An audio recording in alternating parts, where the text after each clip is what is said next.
بسم اللہ الرحمن الرحیم۔ صحیح بخاری حدیث نمبر 267۔ حضرت ابن عباس رضی اللہ تعالی عنہما انہوں نے حضرت میمونہ بنت حارث سے بیان کیا، انہوں نے کہا کہ میں نے نبی کریم صلی اللہ علیہ وآلہ وسلم کے لیے غسل کا پانی رکھا اور پردہ کر دیا۔ آپ نے پہلے غسل میں اپنے ہاتھ پر پانی ڈالا اور اسے 1 یا 2 بار دھویا۔ سلیمان اعمش کہتے ہیں کہ مجھے یاد نہیں راوی نے تیسری بار کا بھی ذکر کیا یا نہیں۔ پھر دائیں ہاتھ سے بائیں ہاتھ پر پانی ڈالا اور شرمگاہ دھوئی، پھر اپنے ہاتھ کو زمین پر یا دیوار پر رگڑا، پھر کلی کی اور ناک میں پانی ڈالا اور چہرے اور ہاتھوں کو دھویا اور سر کو دھویا، پھر سارے بدن پر پانی بہایا، پھر ایک طرف سرک کر دونوں پاؤں دھوئے۔ بعد میں نے ایک کپڑا دیا تو آپ صلی اللہ علیہ وآلہ وسلم نے اپنے ہاتھ سے اشارہ کیا اس طرح کہ اسے ہٹاؤ، اور آپ نے اس کپڑے کا ارادہ نہیں فرمایا۔ صحیح بخاری حدیث نمبر 267۔ حضرت عبداللہ ابن عباس رضی اللہ تعالی عنہما انہوں نے میمونہ سے کہا کہ میں نے نبی کریم صلی اللہ علیہ وآلہ وسلم کے لیے غسل کا پانی رکھا تو آپ صلی اللہ علیہ وآلہ وسلم نے پہلے پانی اپنے ہاتھوں پر گرا کر انہیں 2 یا 3 بار دھویا، پھر اپنے داہنے ہاتھ سے بائیں پر گرا کر اپنی شرمگاہ کو دھویا، پھر ہاتھ کو زمین پر رگڑا، پھر کلی کی اور ناک میں پانی ڈالا، پھر اپنے چہرے اور ہاتھوں کو دھویا، پھر اپنے سر کو 3 مرتبہ دھویا، پھر اپنے سارے بدن پر پانی بہایا، پھر اپنی غسل کی جگہ سے الگ ہو گئے، پھر اپنے قدموں کو دھویا۔ صحیح بخاری حدیث نمبر 268۔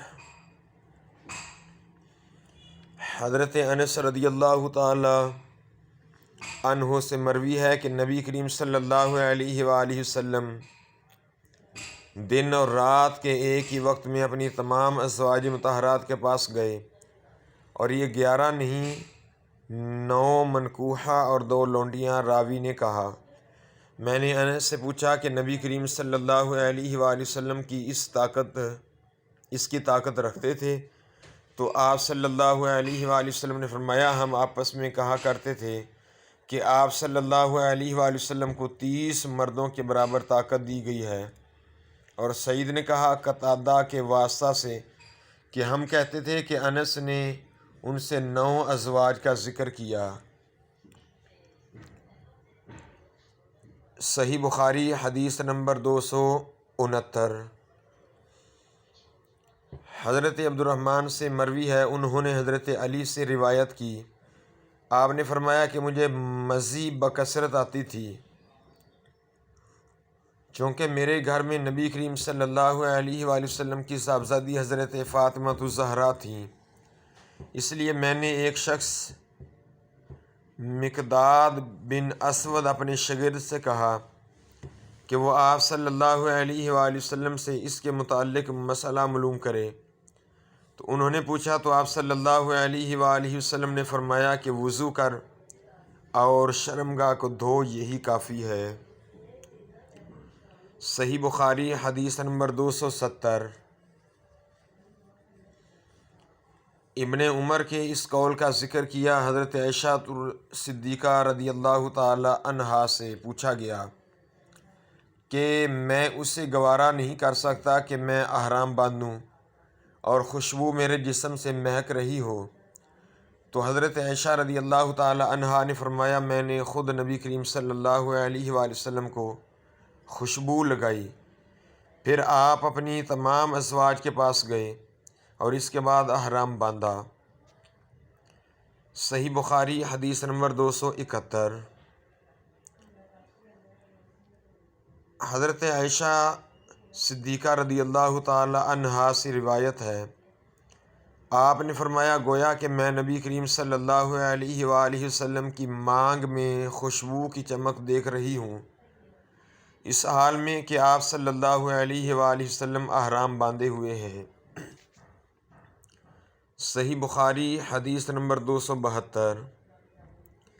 ام المؤمنین حضرت عائشہ صدیقہ رضی اللہ تعالی عنہا نے فرمایا، رسول اللہ صلی اللہ علیہ وآلہ وسلم جنابت کا غسل کرتے تو پہلے اپنے ہاتھوں کو دھوتے اور نماز کی طرح وضو کرتے، پھر غسل کرتے، پھر اپنے ہاتھوں سے بالوں کا خلال کرتے، اور جب یقین کر لیتے کہ جسم تر ہو گیا ہے تو 3 مرتبہ اس پر پانی بہاتے، پھر تمام بدن کا غسل کرتے۔ اور عائشہ رضی اللہ تعالی عنہا نے فرمایا کہ میں اور اللہ کے رسول صلی اللہ علیہ وآلہ وسلم ایک برتن میں ہی غسل کرتے تھے، ہم دونوں اس سے چلو بھر بھر کر پانی لیتے تھے۔ صحیح بخاری حدیث نمبر 273۔ حضرت عائشہ رضی اللہ تعالی عنہا نے فرمایا کہ میں اور رسول اللہ صلی اللہ علیہ وآلہ وسلم ایک برتن میں غسل کرتے تھے، ہم دونوں اس سے چلو بھر بھر کر پانی لیتے تھے۔ صحیح بخاری حدیث نمبر 274۔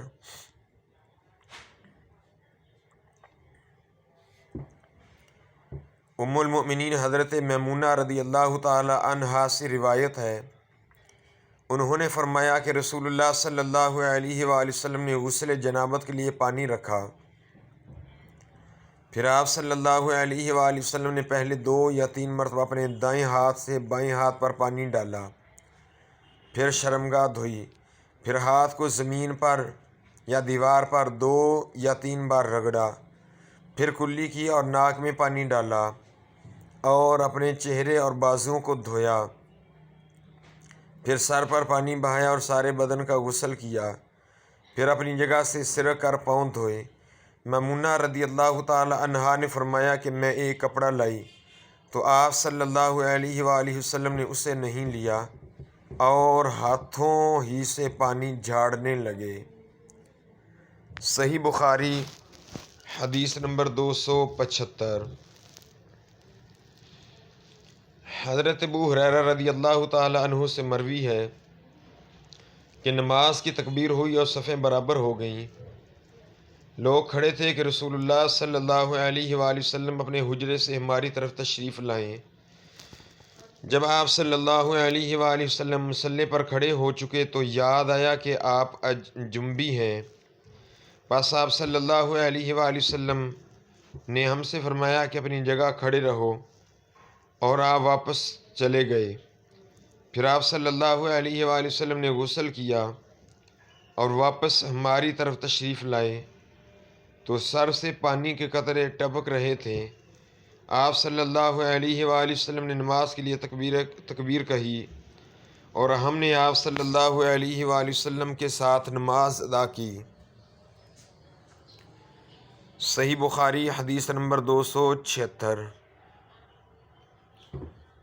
حضرت میمونہ رضی اللہ تعالی عنہا نے فرمایا کہ میں نے نبی کریم صلی اللہ علیہ وآلہ وسلم کے لیے غسل کا پانی رکھا اور ایک کپڑے سے پردہ کر دیا۔ پہلے آپ صلی اللہ علیہ وآلہ وسلم نے اپنے دونوں ہاتھوں پر پانی ڈالا اور انہیں دھویا، پھر اپنے داہنے ہاتھ سے بائیں ہاتھ میں پانی لیا اور شرمگاہ دھوئی، پھر ہاتھ کو زمین پر مارا اور دھویا، پھر کلی کی اور ناک میں پانی ڈالا اور چہرے اور بازو دھوئے، پھر سر پر پانی بہایا اور سارے بدن کا غسل کیا۔ اس کے بعد آپ صلی اللہ علیہ وآلہ وسلم مقام غسل سے ایک طرف ہو گئے، پھر دونوں پاؤں دھوئے۔ اس کے بعد میں نے آپ صلی اللہ علیہ وآلہ وسلم کو ایک کپڑا دینا چاہا تو آپ صلی اللہ علیہ وآلہ وسلم نے اسے نہیں لیا اور آپ صلی اللہ علیہ وآلہ وسلم ہاتھوں سے پانی جھاڑنے لگ گئے۔ صحیح بخاری حدیث نمبر 277۔ حضرت عائشہ صدیقہ رضی اللہ تعالی عنہا سے مروی ہے، آپ نے فرمایا کہ ہم ازواج مطہرات میں سے کسی کو اگر جنابت لاحق ہوتی تو وہ ہاتھوں میں پانی لے کر سر پر 3 مرتبہ ڈالتیں، پھر ہاتھ میں پانی لے کر سر کے داہنے حصے کا غسل کرتیں اور دوسرے ہاتھ سے بائیں حصے کا غسل کرتیں۔ صحیح بخاری حدیث نمبر 278۔